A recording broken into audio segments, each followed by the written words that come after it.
Hi అండి, welcome to my channel watch my stories 2410. This is Kamala. ఈరోజు మన recipe వచ్చేసి సాంబార్ అండి.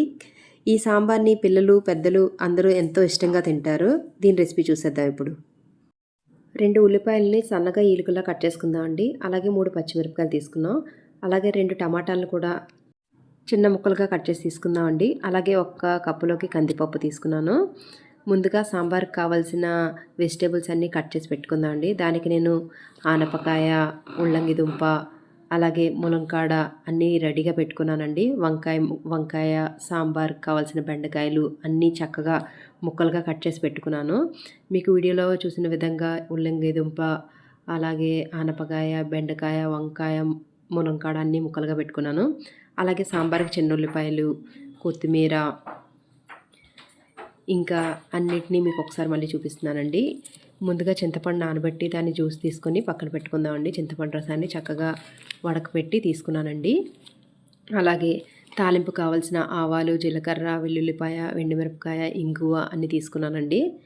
ముందుగా కుక్కర్లోకి పప్పుని యాడ్ చేసుకుంటున్నాను. ఈ పప్పుని ఇప్పుడు నీళ్లు పోసి చక్కగా 2-3 సార్లు బాగా వాష్ చేసుకుందామండి. అలా వాష్ చేసుకొని తీసుకున్న పప్పులోకి ఇప్పుడు ఈ ఒక కప్పు పప్పుకి 3 కప్పులు నీళ్ళు వేసుకొని అందులోనే మనం ముందుగా చూపించిన ఈలుకలా కట్ చేసిన ఉల్లిపాయ ముక్కలు, పచ్చిమిరపకాయలు, టమాటా ముక్కల్ని యాడ్ చేసుకుందామండి. అలాగే కొంచెం 1 స్పూన్ ఆయిల్ వేసుకున్నానండి. చక్కగా కుక్కర్ క్యాప్ క్లోజ్ చేసి పొయ్యి వెలిగించి దాని మీద పెట్టి 5 నుంచి 6 విజిల్ వచ్చే వరకు చక్కగా ఉడికించి పక్కన పెట్టుకోవాలండి. తర్వాత ఉడికించిన తర్వాత చల్లారబెట్టుకొని చల్లారించాక మూత తీసి మీకు ఇప్పుడు చూపిస్తున్నాను. చక్కగా పప్పు గుత్తి కానీ గరిటె కానీ తీసుకొని చక్కగా స్మాష్ చేసుకోవాలండి పప్పుని. ఈ పప్పుని చాలా మెత్తగా అయ్యే వరకు మనం స్మాష్ చేసుకొని పక్కన పెట్టుకుందామండి. ఇప్పుడు ఒక గిన్నెలోకి ఆనపకాయ ముక్కలు, అలాగే ఉల్లిగడ్డ ముక్కలు వేసుకొని కొంచెం నీళ్లు పోసుకొని పొయ్యి మీద పెట్టి మనం వీటిని ముందుగా మగ్గనిద్దామండి. ఇవి మూత పెట్టుకొని మగ్గనిచ్చిన తర్వాత మూత తీసి మీకు చూపిస్తాను. చూడండి, ఈ విధంగా మగ్గిన తర్వాత మనం ఇందులోకి ఇప్పుడు మిగతా ఉల్లిపాయలు, బెండకాయలు, ములంకాడలు, వంకాయ ముక్కలు యాడ్ చేసుకుందామండి. వీడియోలో చూపించిన విధంగా ఒకదాని తర్వాత ఒకటి యాడ్ చేసుకుంటూ చక్కగా కలుపుకోవాలండి. అలాగే ఈ టైంలోనే మనం ఒక 1/2 స్పూన్ నుంచి 1 స్పూన్ వరకు సాల్ట్ యాడ్ చేసుకుందామండి. అప్పుడు ఈ ముక్కలన్నిటికీ కూడా ఈ సాల్ట్ బాగా పడుతుంది.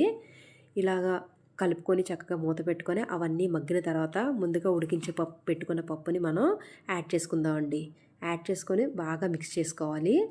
చక్కగా మిక్స్ చేసుకున్న తర్వాత అందులోకి మనం ఒక 2 స్పూన్ల కారం పొడిని, తర్వాత సాంబార్ పొడిని యాడ్ చేసుకుందామండి. ఈ 2 యాడ్ చేసుకున్న తర్వాత చక్కగా మిక్స్ చేసుకొని తర్వాత ఒక 2 టేబుల్ స్పూన్ల వరకు మనం జీలకర్ర పొడిని యాడ్ చేసుకొని బాగా కలుపుకోవాలండి. అందులో రుచికి తగినంత సాల్ట్ వేసుకొని అలాగే ముందుగా మనం తీసి ఉంచుకున్న చింతపండు రసాన్ని కూడా యాడ్ చేసి మొత్తం అంతటినీ కూడా చక్కగా కలుపుకోవాలండి. అలాగే కరివేపాకును ఒక బంచ్ని మనం అలా అందులో పెట్టేయాలండి. ఈ విధంగా పెడితే సాంబార్ అనేది చాలా మంచి టేస్ట్ వస్తుంది. మీకు ఇంకా ఇష్టమైతే మునగాకును కూడా ఈ విధంగా ఒక గుత్తిలా కట్టుకొని సాంబార్లో దించాలండి. ఈ సాంబార్ని అంతటిని మనం స్లో నుంచి మీడియం ఫ్లేమ్ వరకు పెట్టుకొని ఫ్లేమ్ని అడ్జస్ట్ చేసుకుంటూ చక్కగా మరగనివ్వాలండి. ఈ టైంలో మనకి మంచి అరోమా అనేది వస్తుంది. అలాగ బాగా సాంబార్ మరిగిన తర్వాత దాన్ని తాలింపు వేసుకుందామండి. ఇప్పుడు పొయ్యి మీద కళాయి పెట్టుకొని తాలింపుకి రెడీ చేస్తున్నానండి. అందులో ఆయిల్ వేసుకొని ఆయిల్ కొంచెం వేడవగానే ఆవాలు, వెల్లుల్లిపాయలు, జీలకర్ర, ఎండుమిర్చి, కరివేపాకును వేసుకొని చక్కగా కలుపుకుందామండి. ఈ విధంగా బాగా వేగిన తాలింపులో మనం కొంచెం ఇంగువను వేసుకొని తాలింపును తీసుకెళ్ళి మనం ముందుగా మరిగిన సాంబార్లో వేస్తున్నానండి. ఇలా వేసుకొని చక్కగా మిక్స్ చేసుకుంటే మనకి ఎంతో రుచికరమైన సాంబార్ రెడీ అయిందండి. ఈ సాంబార్ని ఇప్పుడు సర్వింగ్ బౌల్లో తీసుకొని మనం సర్వ్ చేసుకుంటే చూడండి కన్సిస్టెన్సీ ఎంత బాగుందో, అసలు చూస్తుంటేనే నోరు ఊరిపోతుందండి సాంబారు. ఈ సాంబార్ని మనం ఇడ్లీతో కానీ, దోసతో కానీ, రైస్తో కానీ దేంతో తిన్నా చాలా బాగుంటుందండి. ఈ రెసిపీని మీరు కూడా తప్పకుండా ట్రై చేయండి. అలాగే మీ ఫ్రెండ్స్ అండ్ ఫ్యామిలీ మెంబర్కి షేర్ చేయండి. మా ఛానల్ని సబ్స్క్రైబ్ చేసుకోండి. Thank you.